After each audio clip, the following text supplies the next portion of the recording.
Welcome back. This time I'm going to make an exception and talk a little bit about politics because the trend in the Harris campaign is very worrisome. In August, she started with a populist message where she proposed a series of measures for the middle class. And, and whether you agree with the minutiae of the policy, the matter of the fact is that she rose in the polls.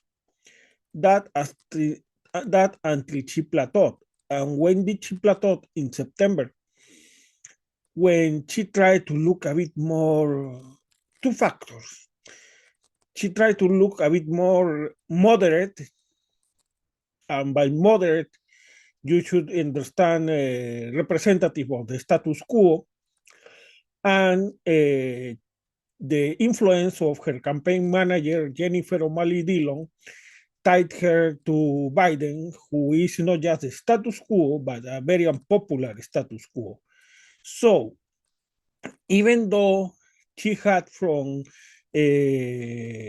sound research made in the Peterson Institute and economists like Paul Krugman or historians like Farid Zakaria, tools she could use to attack Trump on his pro-inflation measures, like the one related to tariffs, the independence of the Federal Reserve, or immigration, and zoning, because Trump was opposed to zoning. And that is the number one bottleneck to housing supply. But she forgot all that, and she started to look a bit more Republican-y, and she started to mention about her blog and about having Republicans in her cabinet, in ways she resembled Kerry in Hunter fatigues or Dukakis in the tank.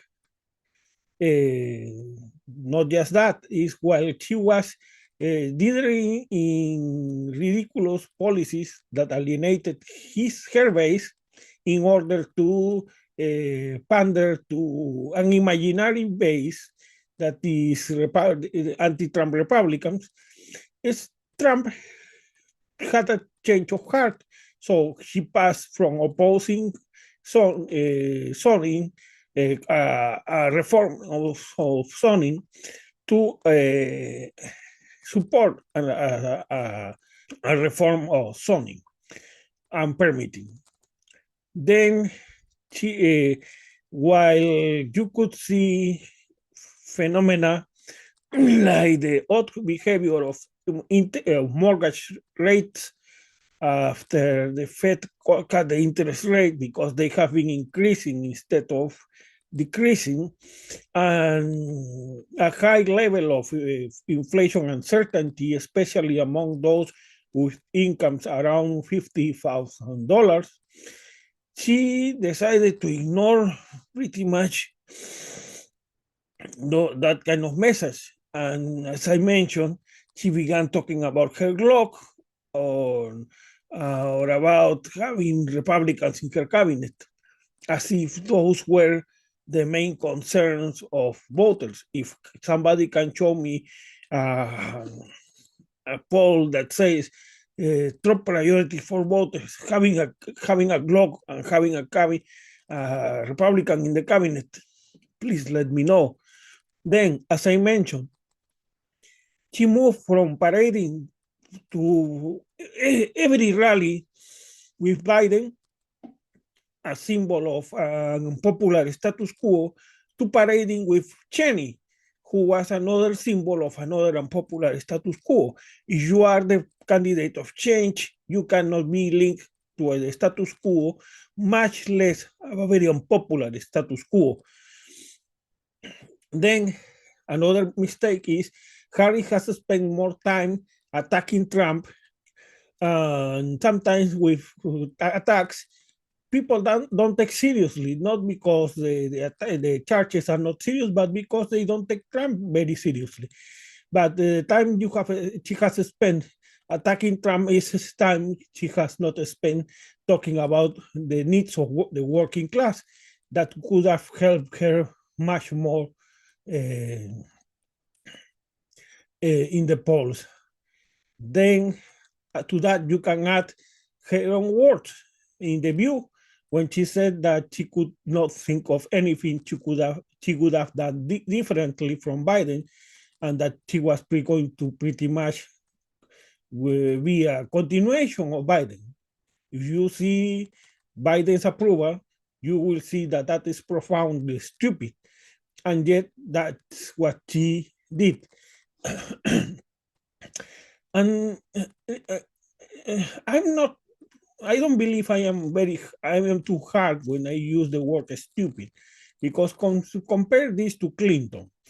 Clinton also had a problem in the last weeks of her campaign, and though I believe it was her poor campaign strategy what led to her defeat, you could say that probably if Comey had not in days before the election announced that she was reopening an investigation about her emails, probably she could have won.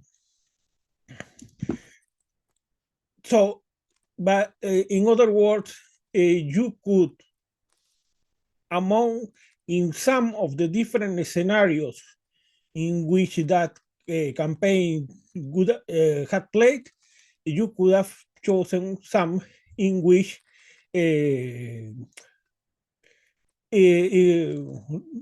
final outcome could have been different. But in the case of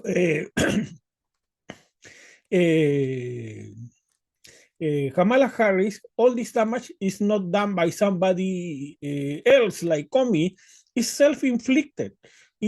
Mostly is inflicted by her own campaign manager. It was the same campaign manager that should have been very aware of Biden's mental condition and still said that she was confident that she could win with Biden. So how could Kamala Harris have made such a terrible mistake of keeping her as campaign manager is beyond me. Then another point in which she has tried to please every sector and she may end up losing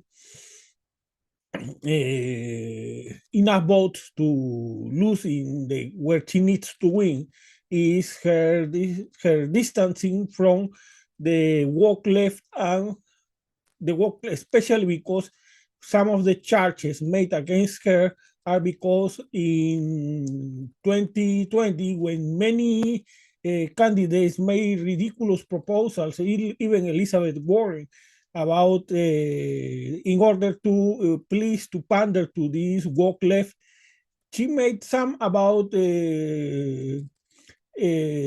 poverty blockers for undocumented immigrants.